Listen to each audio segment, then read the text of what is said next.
Good morning, everybody, to this Tuesday where we are wrapping up our discussion on limits. So we talked about the limit as x approaches 0, for example, with the square root function, that it does not exist due to a technicality in the definition of this limit and what it means. That when I have a function that sort of has an end point in its graph, it's not defined for a whole bunch of x values, a whole section.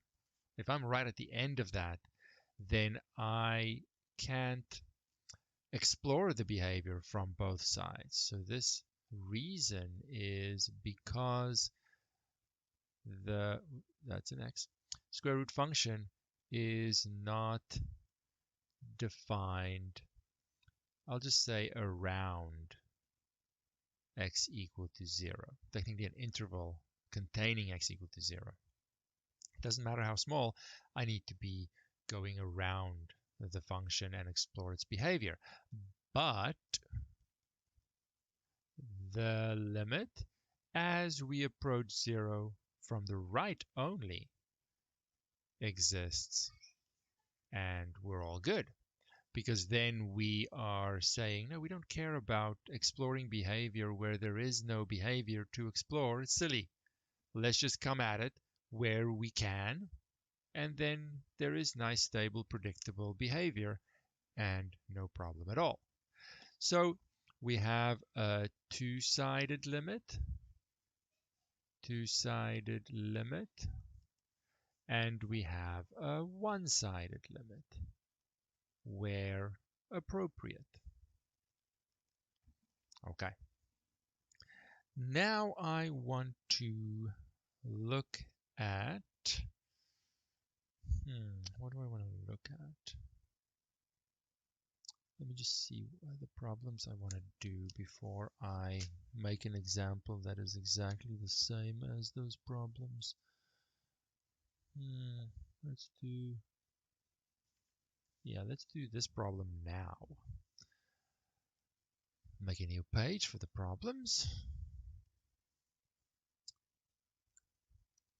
Okay, I want to look at problem 2.3, number 3. Problem 2.3, number 3. And we have the limit as x approaches 5 from the left, square root 5 minus x. Now, whoa, that's an ugly x. Getting a lot of lag because of D2L. So annoying. I appreciate that some of you responded saying what platform you prefer, and no one said that they wanted D2L, but people still complain when I don't do it. So there's a lot of things happening here. Let's just carefully talk through this so we don't miss anything.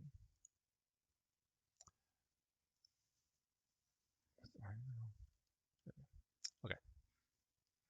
So first of all, I see a square root function, which means in general I need to be careful. That's really my only basic function in my library that has this feature of having only half a graph, so to speak. So I need to watch out if I'm at that endpoint. Now I don't need to graph it, though we will at the end to visualize what's happening. What I need to make sure, again, I can look at the form of this limit to help me. Because all the form is doing is it's looking at pieces making up the function, but separate from each other. So I see a square root piece, and I see the inside of the square root. I can separate those two. if it's too confusing to me. It doesn't have to be a numerator and denominator. The only thing the form is doing is asking, how do pieces behave separately? Those pieces can technically be anything, sometimes more convenient than others, to be fair. So I'm leaving the square root as a piece, so to speak. And the 5 minus x, I then have to explore. What is that doing? Because that's not a hard thing to figure out. Well, if x is getting closer to 5, I know that 5 minus x is getting closer to 0. But how exactly? Because I have a one-sided limit. X is always a little less than 5. A little less, 4.99, something like that, which I then subtract from 5. So 5 minus x is going to go to 0, but will it be positive or will it always be negative? That is my question. Now, you can take many approaches here. You can just reason it, talk it through. You can plug in numbers, convince yourself. You can do whatever you want to do, but I have to know, is 5 minus x always positive or always negative? What would you say? This is where you say stuff. Positive. Because I'm subtracting something slightly smaller than 5 from 5, I'm always positive. Okay. So now there are multiple things happening here. So I'm going to write it like this. So 0 plus means that I'm, how should I say it?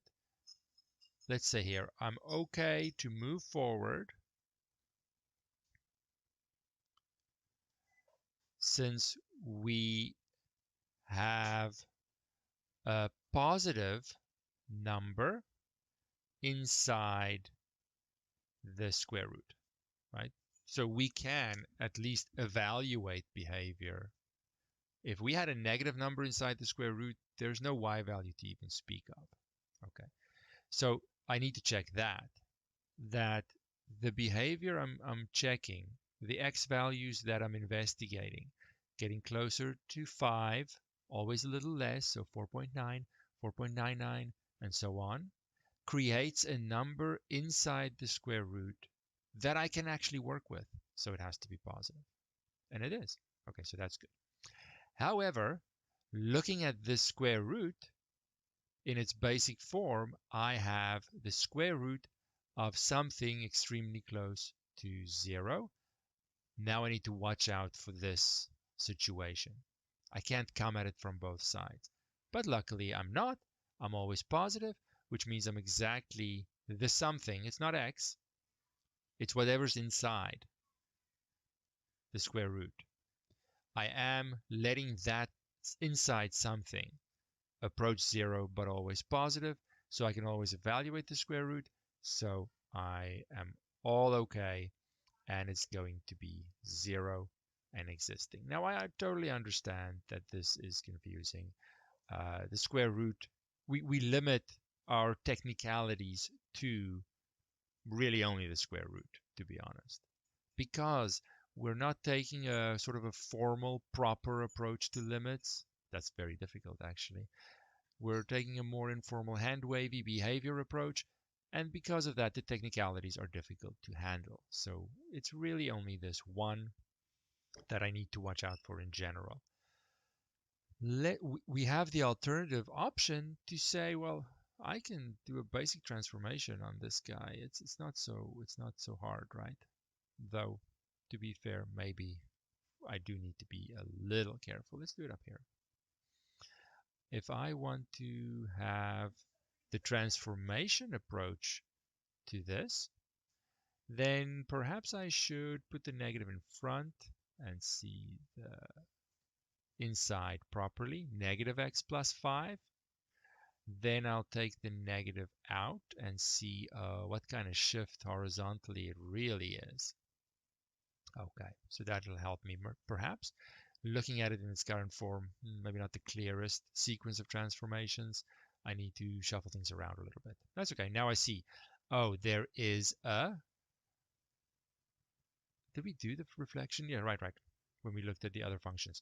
There is a horizontal reflection of the square root. So now it sits on the other side of the y-axis. And then I'm shifting it to the right by 5. So it's going to sit over here somewhere, right? At 5. And now I see, looking at this graph, look at this behavior of x, because x is the horizontal axis. If that is coming towards 5 from the left, the y value that is suggested is in fact 0. So there are two sort of separate approaches, I would say. I don't want to mix these two. Either you can graph it and visualize it by way of some transformations. If it's not too hard, we could do that for sure. Or you have to look at the form and let that tell me how the pieces are behaving individually, and then I combine them later. It's a more difficult, I would say this is more difficult because I'm not as used to the form looking at other pieces. So, I don't know, see what you like, see if either one makes sense. We're not getting too complicated with these. The square root is the technicality we're mainly focusing on that you'll maybe see in a test. So it makes it manageable in that I have only one or two things to really watch out for. Okay. So hopefully that helps a little bit. But it never sits that well with me, which is a downside to the informal approach that we're taking. But one con for a lot of pros, more manageable is definitely the upside. I'll take it. I'll take it. All right. So now let us look at the other sort of special case. And there are only these two. I want to remember the absolute value function. Now, let me just start by saying this is not something that I include in my basic function library, because we'll see in a second why. What is the graph? Let's start with the graph. That's maybe the thing you remember the most. What is the graph of the absolute value function? It looks like a V. That one's usually what people remember. Great. Okay. Oops. There we go. It looks like a V with a sharp point here because it's really made up of two graphs. This guy is y equals x, and this guy is y equals negative x. The function is really a piecewise defined function, trying to trick me, making it look as if it's one thing. It's really not. It's two pieces. It behaves like x if x is 0 or positive. Then the absolute value does nothing. But the absolute value changes the sign of the inside, making it positive if that inside is negative. So what we're really getting is two pieces attached at 0, giving me this function. It's not really one function. For different x values, they're different functions. It's a piecewise defined function. Okay, so now if I look at the limit, x approaches 0 from the right only. Now I can say, well, as far as this behavior question is concerned, there is no negative x value.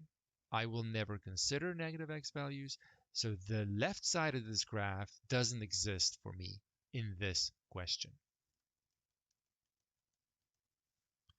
So the behavior of the absolute value function is the same as the behavior of x, because that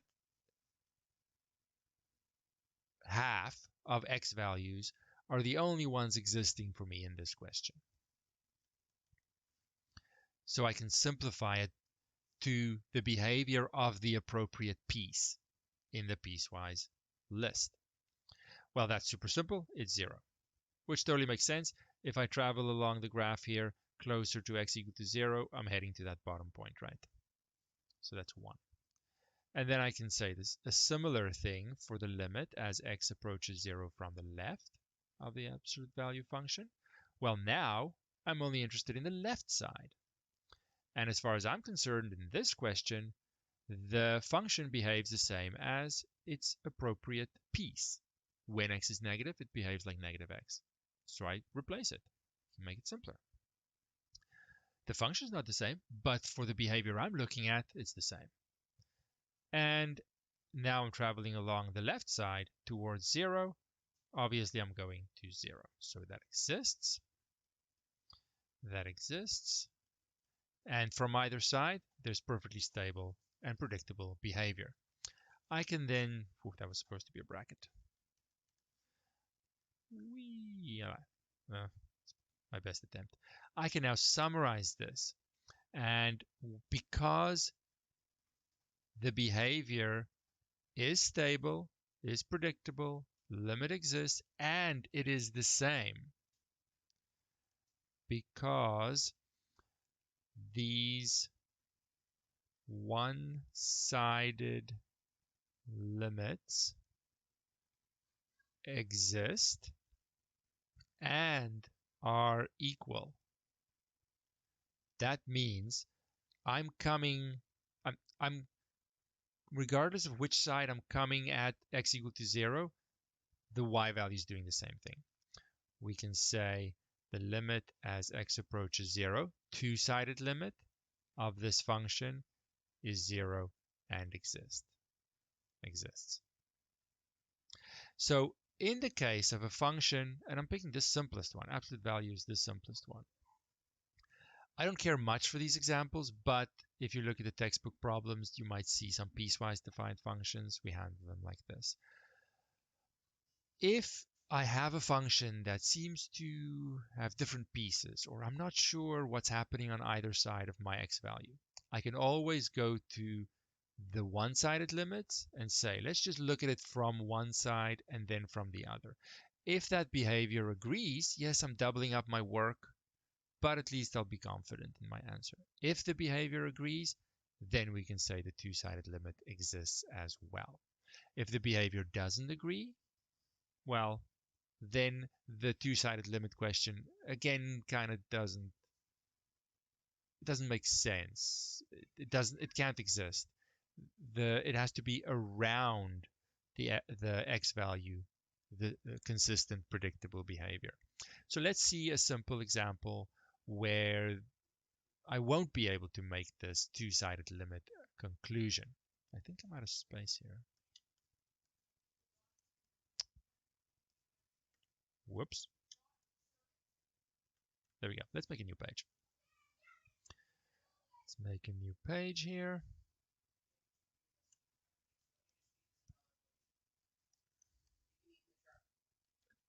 Okay, so let's make a small adjustment to this example.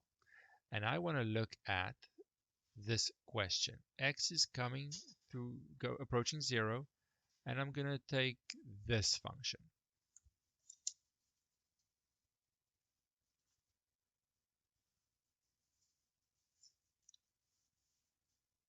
Okay. So really, whenever a general rule of thumb is, if I see an absolute value function, you need to break it up into the piecewise function that it actually is. It is trying to trick me. It is not a function like the others. It comes in pieces.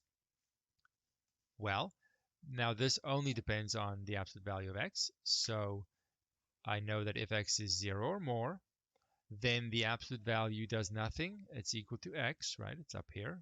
Nope, not there. Where was it?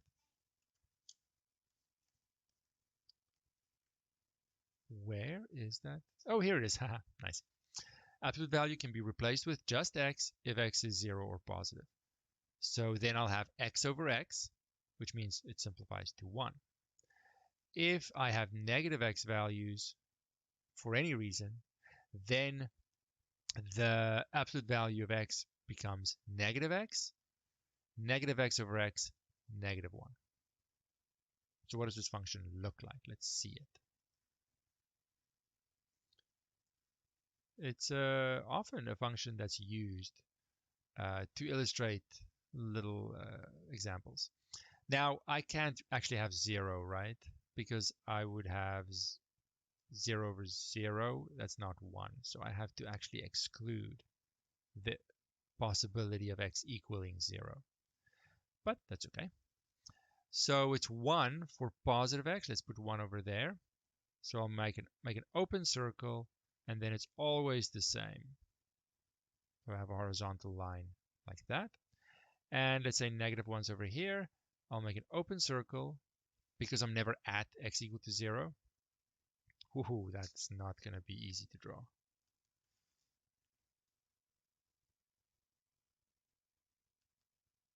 Looks a little slanted. It's horizontal at negative 1.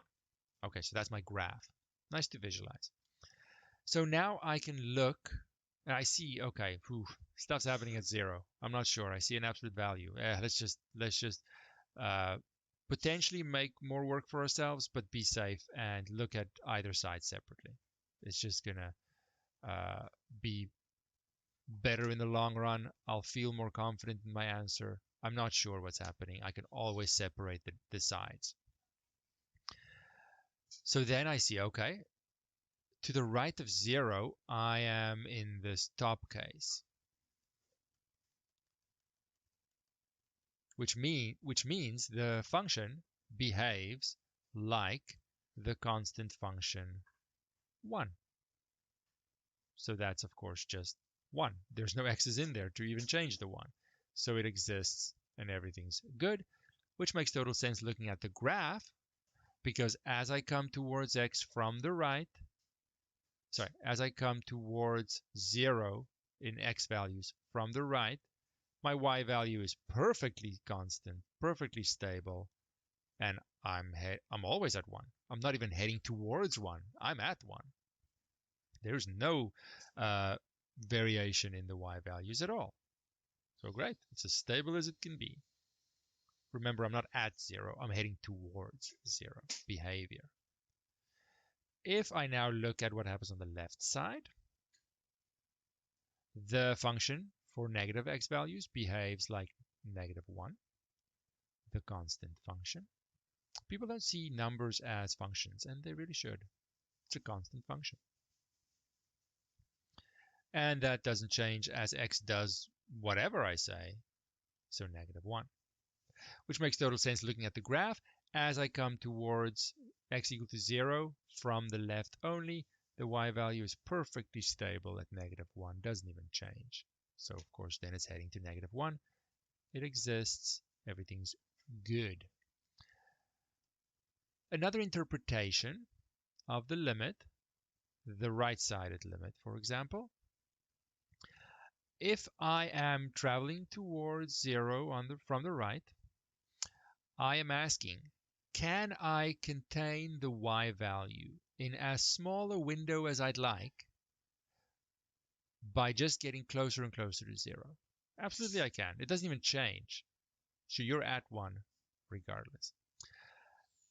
For the left side, can I contain the y value of the function to a number? I don't care what the number is, just a number that as I get closer to the x value in question, I'm coming towards 0 from the left, that y value is contained in as small a window as I want as I just get closer. Absolutely. It's as small a window as you want around negative 1. It doesn't even fluctuate. It doesn't change. But the two-sided limit is asking the same question. The two-sided limit is asking, can I contain my y values closely around a number by just honing in on the x value around the x value of 0. So I am making my window, I want to make my x window smaller and smaller around 0.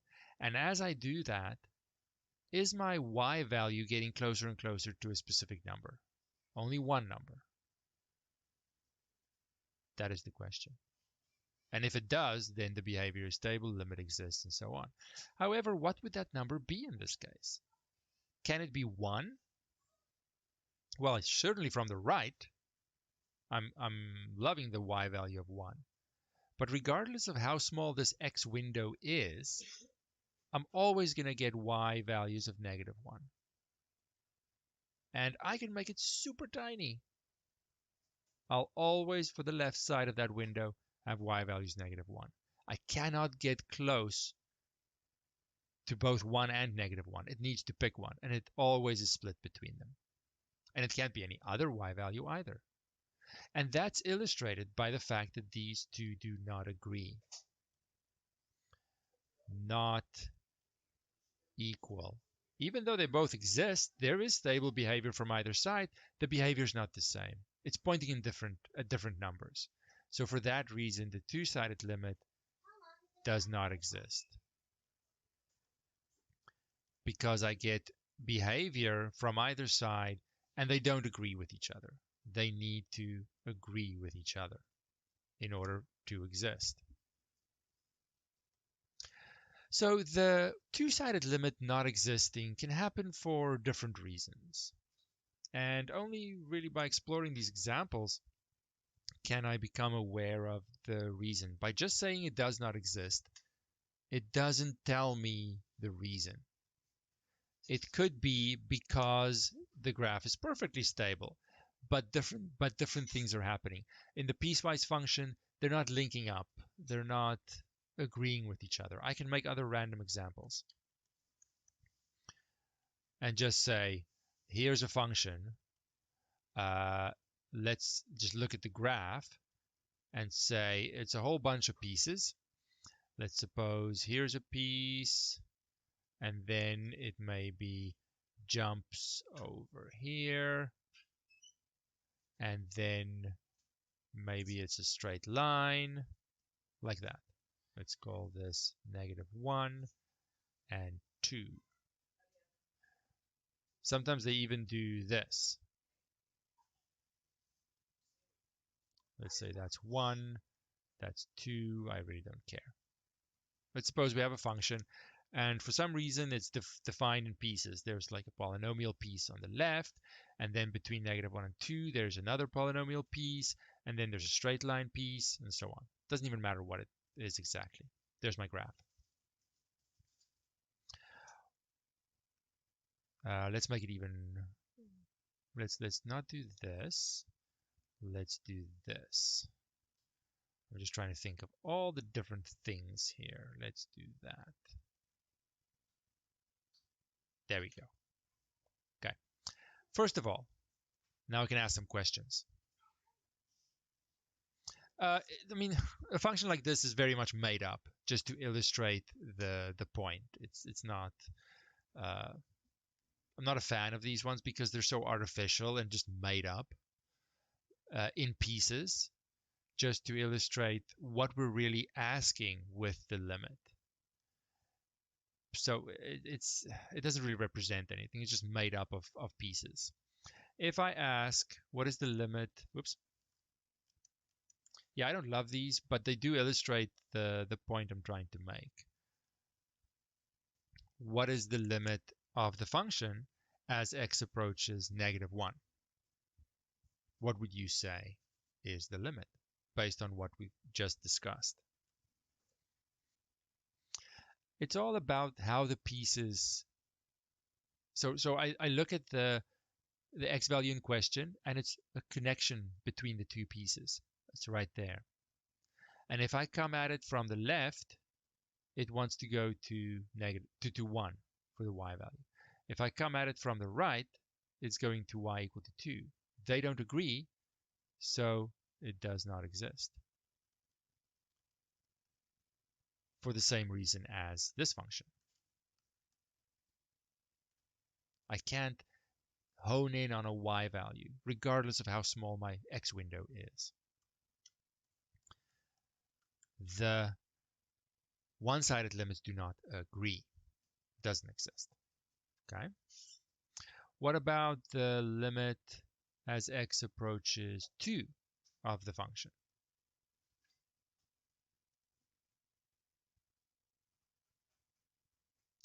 Let's make it easy for you. Let's do this. Let's do this. What is the limit as x approaches 2, would you say? -1, of course, -1. Does my answer change if I do that? Meaning it's not defined at 2. There is no y value for some reason. I'm just artificially making this function. Does my limit question's answer change? Yes or no? It does not change because we've said throughout for limit, for behavior questions, we are only getting close to the x value. We will never be at the x value. So what happens there is completely irrelevant. It's behavior. As I'm traveling along this graph, what is it suggesting? It's suggesting I go to the y value of -1. As I'm traveling along this graph, what is it suggesting? It's suggesting the y value of -1. I'll never get there to find out if that's true or not. It's what is the behavior suggesting? Sometimes you see in a test or somewhere that they then manually go and define another y value at that x value. Does that change the behavior question? Yes or no? It does not, because I will never care about what is happening at that x value. Look at the graph. Let me erase these arrows. I'm saying this now so that if it happens in a test, and it has in the past, people are tricky. They make these questions just to check your understanding of what a limit is trying to ask. So I want you to be prepared. If I travel along the graph from the right, what y value is it suggesting I go to? It's -1. If I travel along the graph towards x equal to 2, I'll never get there. I'm just traveling towards it. Then I pause and ask the function, which y value are you going to? -1. -1 is still the right answer. I will never get there to find out what it actually is. It's only a behavior question. It's not find the y value question. The limit is not the same as find the y value of the function. Completely different. Sure, if there's nothing strange happening, the function's continuous, it's one piece, everything's good, then the questions overlap. But this function is not continuous.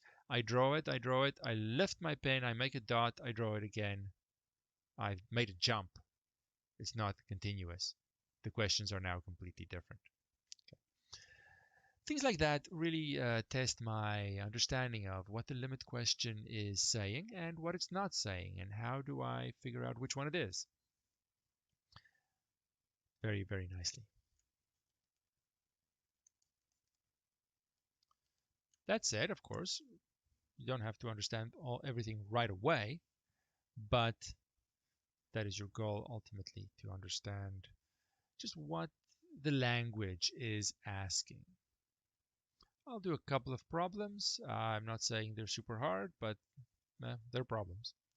To fill the time, I'm going to do let's see, I don't even have absolute value questions in here. That's terrible.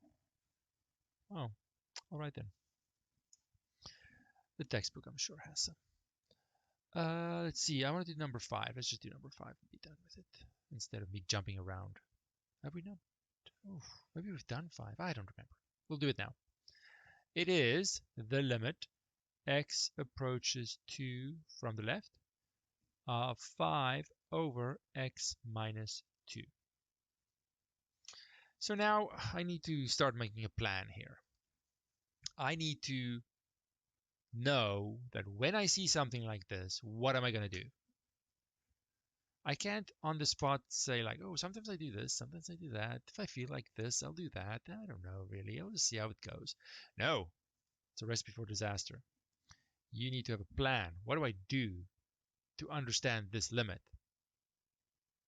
What do I do? It starts with an F. The thing we've done all the time to help us understand behavior. the form of the limit. It doesn't get enough attention. It's so good. Now, I'm not saying it's a foolproof strategy, that it's always going to give me the answer immediately. No, it depends. But it's a good starting point because it allows me to not look at the function in its entirety, just look at the pieces. And maybe that sheds some light on what's happening here. Maybe not. At least I'll know. So the numerator stays constant at 5. Great. That's always nice. The numerator is changing. X minus 2 is certainly getting close to 0 as x gets closer to 2. But x gets closer to 2 in a specific way. So maybe I can have a little more information here. I can say, well, x is always less than 2, 1.9, 1.99. Then I subtract 2. Is my answer always positive or always negative? Use your calculator, plug in numbers, reason through it, whatever makes you happy. But I want to know. It's always going to be a little negative. Little negative. So I know that a non-zero constant over something that goes to 0 is going to make the whole thing blow up. It's going to be an infinity. Because I have a positive number and a negative number, I can now be precise and say it's going to be negative infinity. Which, of course, some of you might say, but this was a couple of basic transformations. Of course, it's negative infinity. Well, the function can very easily be something I can't get with transformations. But you're right. If I can graph it, then why not? Sure. That's at 2. I'm coming towards it. My graph is going down. So it's nice to have that visual confirmation, but it's not always going to be possible. It's not always going to be possible. I said limit equals, does that limit exist? Yes or no? See how nice I am? I ask only yes, no questions. It's 50-50 every time. Get a coin. Play along. 50-50. So even if you guess, you have a good chance of guessing right. I said limit of that function. I said an equal sign. Does the limit exist? Yes or no? The test question will very likely ask you, state if the following limits exist. You have to say every time it exists or it doesn't exist. Which one is it in this case? So, good. Doesn't exist. Doesn't exist because infinity is not a number. It might get annoying that I say these things over and over and over, but I do it because every single test, especially the final exam, people do these things wrong all the time. And I don't want that to be you. So I am like a broken record saying the same things over and over and over so that in a test, you're going to sit there thinking, oh, wait, he said this like 15,000 times. I should remember. I'm doing it to help you because somewhere, someone keeps doing this wrong. Okay. Nice. That was a nice one. Simple, really. If you know how to look at this, super, super quick to do. And historically speaking, it's true. I'm not making things up. I wouldn't lie to you.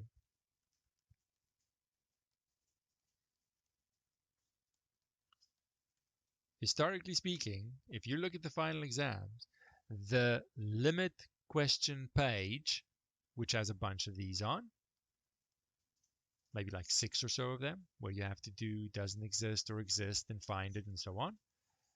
That is one of the worst scoring pages every single time.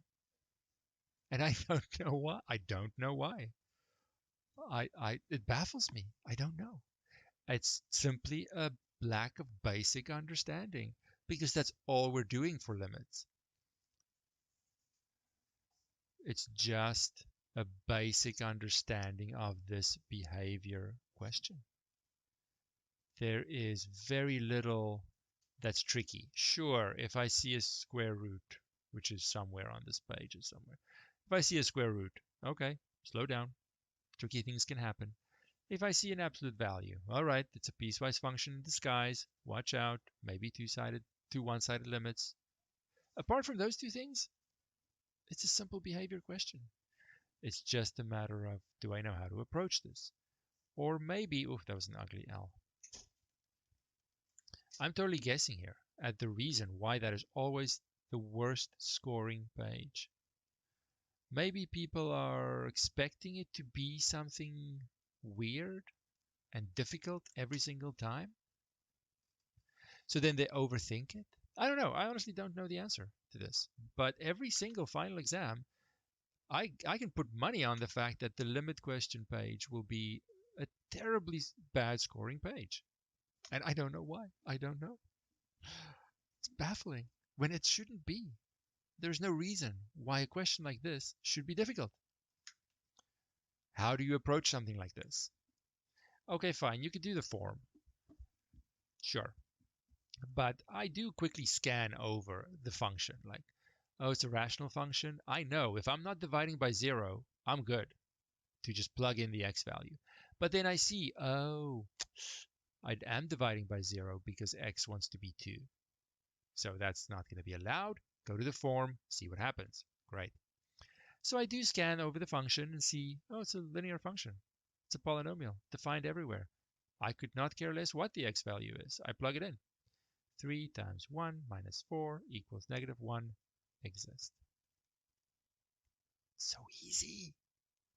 If I know how to look at limits for our level, I will say for our level, there's really no reason that any of this should be super confusing. It's all a matter of, yes, there are a lot of little things maybe that I have to get used to. There aren't that many technicalities. There aren't that many combinations of how the form could look. I can get a slightly weird looking form I might not be super used to, but that's okay. There's more than enough problems. Any thoughts or questions so far? I'm just trying to scan through the problems here to see which one's a nice one that could potentially give me some problems. What is happening to the PDF here?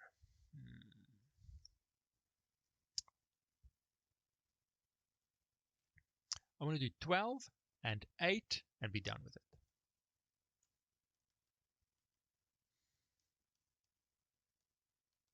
Then it is up to you. But I understand that the problem book doesn't have any solutions. Feel free to email me your attempts. Ask me to check it. It's all good. Just send me the questions with the answers. I don't want to jump around and go, look, what was this question? Then go back to your email. Oh, that's super annoying. If all the information is in your question and you want me to check an answer, I am happy to do that. But it's ultimately up to you to practice, practice, practice. Number 12 first. 12 is limit of x approaching -5 from the right. 1 plus root 5 plus x. Close the square root. Put brackets around if you like. Do whatever you like. Okay.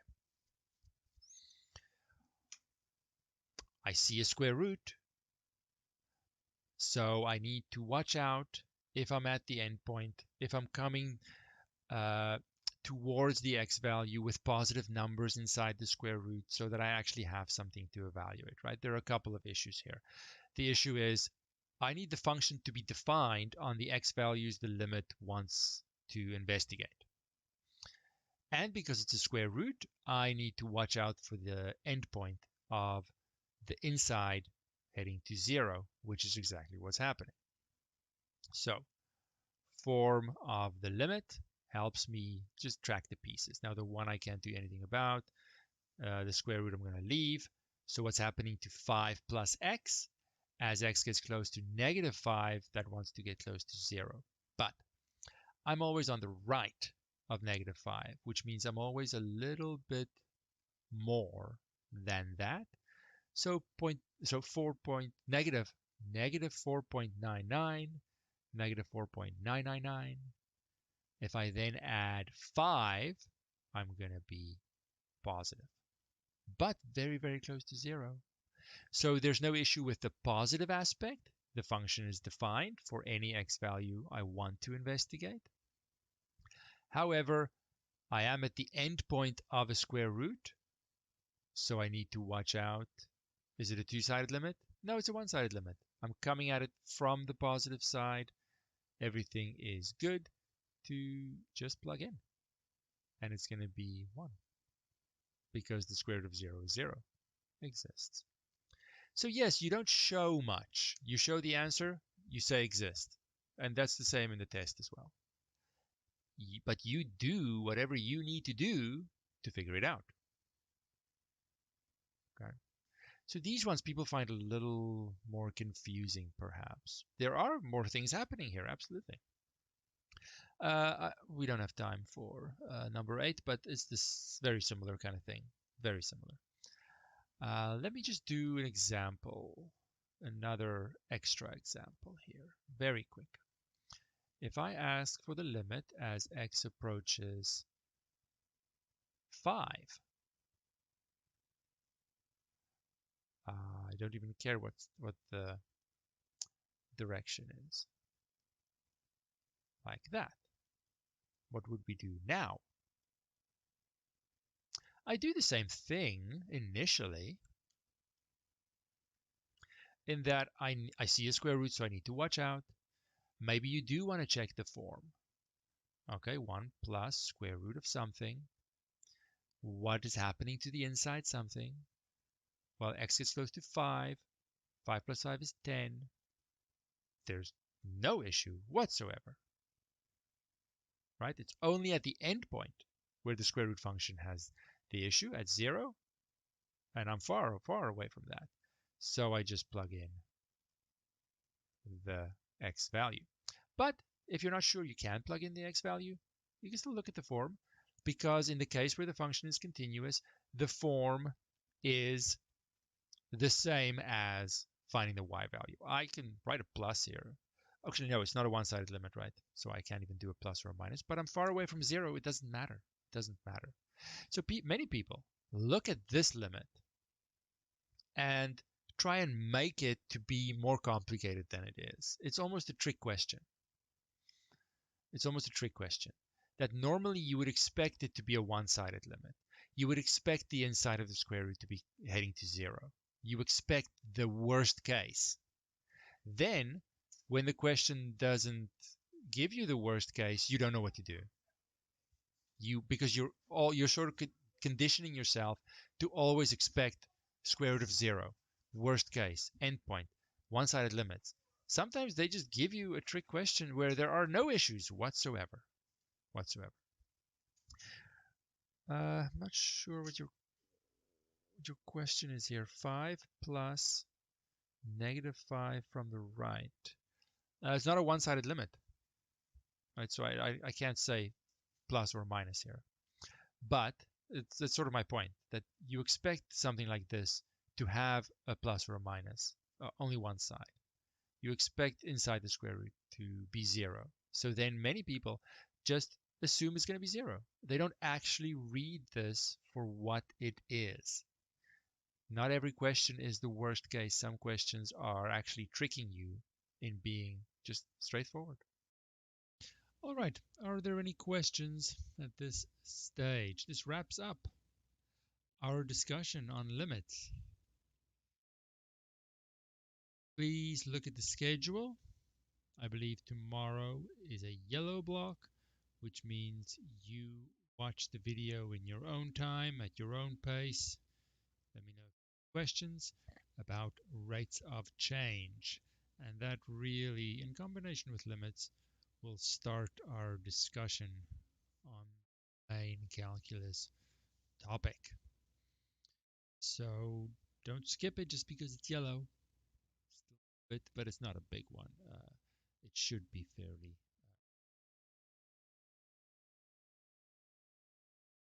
Right, that is the end for today.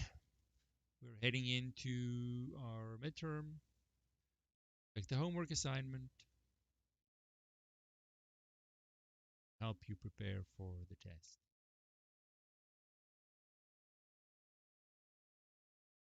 Tomorrow, then, I guess Wednesday.